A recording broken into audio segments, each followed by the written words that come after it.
Hi, ek vertrou dit gaan goed. Die jaar 2025 het afgeskop en nie sonder turbulentie nie.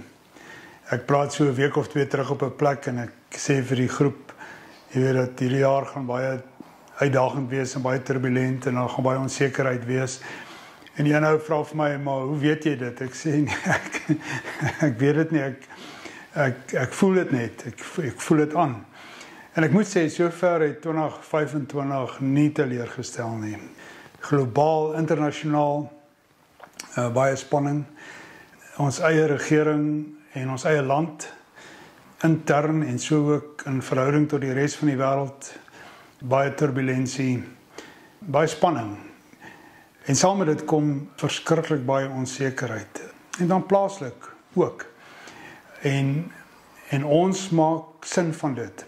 Ons probeer kop hou en koers hou. Ons probeer die beter besluite neem. Ons probeer mekaar positief beïnvloed.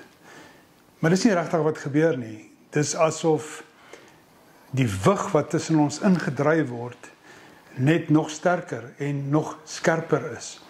En ons dit al hoe moeiliker vind om sin te maak van die, kan ek maar sê, die kollektief wat besig is om te gebeur. En uit die aard van die saak soek ons as mense maar altyd na vastigheid. Ons wil graag floreer op die sekerheid. Wel, dis wat ek geglo het toe ek 'n kind was, dat geloof bring inderdaad sekerheid, geloof omvou sekerheid. Maar hoe langer ek leef, hoe meer besef ek dat geloof omvou juis onsekerheid. Maar wat beteken dit? Wat beteken dit om in onseker tye soos hierdie te kan weet wat is reg, wat is beter en wat is goed? En waar is God of Christus dan ook in my storie? Of waar is ek dan ook in Christus se storie in die jaar 2025? En ek dink dis die tema wat ons graag wil adresseer op Vrydag die 7de die oggend. Lekker saamkuier, boodskap.